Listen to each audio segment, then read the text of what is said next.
Hello, everyone, and welcome to this week's episode of the Legally Speaking podcast miniseries powered by Kissing Car. My name is Harry, head ambassador for Kissing Car and host for today's episode. Today, I'm delighted to be joined by our guest feature, future trainee solicitor Adam Richards. Adam graduated from the University of Plymouth in 2019 before going on to study his LPC and LLM at the University of Law in Exeter. He currently works as a paralegal and will be commencing his training contract with a national law firm in March 2021. Hi Adam, thank you ever so much for joining us on today's episode. Absolute pleasure. Thank you for having me. No worries at all. Now, I wanted to start by asking you about your legal journey so far and your achievements to date. How did you find the application process when you were applying for training contracts? Well, it's a bit of a minefield out there. There's, lots and lots of firms. It's all about research. I think it's one of the key things. Find a firm that fits you. There are so many firms out there, whether it's a high street firm, national, international. You need to find a fit for yourself. So I think, work experience is key as well. Personally, I applied for 6 training contracts altogether, and they ranged from high street firms here in Plymouth all the way through to Magic Circle firms in London. It was a bit disheartening sometimes when you get an instant no. So, the London Magic Circle firms, I think a lot of them still tend to want Oxford graduates. I know it's getting a little bit easier, a little bit more diverse, but I think it is still quite difficult to get into those firms. I'm very, very happy where I am, and I'm very happy with the firm that I've got and looking forward to starting my training next year. Of course, great stuff. What benefits do you think having experience as a paralegal has with regards to securing a training contract?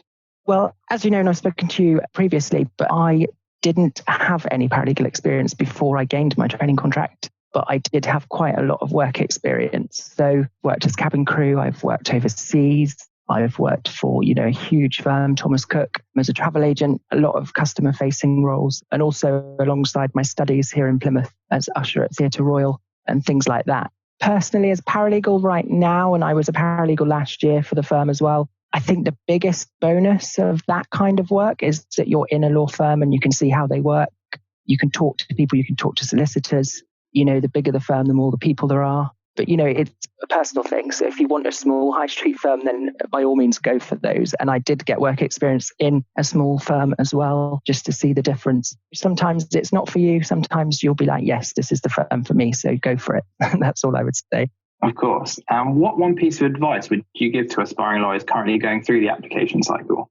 Don't be disheartened. Coronavirus has caused a lot of issues. I've been made redundant from one position. Luckily, I've got a job back with the firm that I'm going to train with, which is amazing. I don't want to sound too cheesy, but I always tell people to be themselves. It's pretty noticeable when people aren't themselves in interview and things like that. I've been at assessment days for British Airways, EasyJet, things like that. And it's obvious from the moment you walk in if someone isn't being themselves. So I think write some notes down, think about how you act, your mannerisms, and just shine through. I think, law firms are looking for people, not just machines. So be yourself, I think is my main point. For sure. Great piece of advice. Did you want to tell our audience what inspired you to create your own legal blog website and more about the work you do within this? I do need to do a hell of a lot more work on it. It's been a bit of a hectic couple of months for me personally with everything going on with COVID. I'm a part owner in a coffee shop here in Plymouth as well with my partner. So I've been doing a lot of business and things like that. My blog, I think my main reason for setting it up was, I saw yours and I saw how much great work you were doing, Harry. And I just thought that, you need to get it out there. I come from a relatively poor background. I had a hell of a lot of work experience, but I never once imagined of becoming a solicitor, 5, 6, 7, 5 years ago, yes, because I was at uni, but 10, 15 years ago, I'd never have imagined it. And one thing for me is that, Mary Poppins quote that I love is that anything can happen if you let it, and it really can. And, my blog, I kind of wanted to showcase people that have come from different backgrounds, the LGBTQ side of things. And it can still be difficult for people to get into firms and see people. You just need to get out there, get noticed. I know that's very difficult at the moment with coronavirus, but attend virtual law fairs, write emails to firms and HR people. They're more than willing to respond, definitely. So I just wanted to showcase that you can do it if you want to. And if you really want to, law degree is difficult, as you know, as well as the masters and the LPC. It is difficult, you can't lie, but with determination, you can get there. And I'm an example of that. Absolutely. I completely agree. Now, I wanted to conclude by asking you something that I like to ask all of our guests. What changes do you think need to be made within the legal profession to make a career in law more accessible to everybody? Very good question. I have been thinking about this one. With the SQE coming in and the super exam, I think that's going to make it a little bit easier for some people to get into law. We still don't know how difficult those exams are going to be. I think there are some floating around of some questions that may be in them and things like that.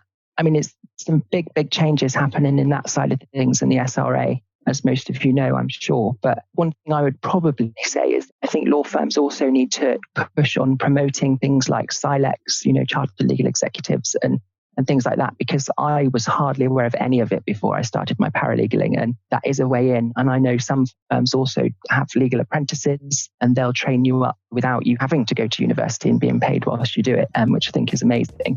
So don't be put off if you don't want to go to university. You can still get there. For sure. Now, I want to say a huge thank you to our guest feature, Adam.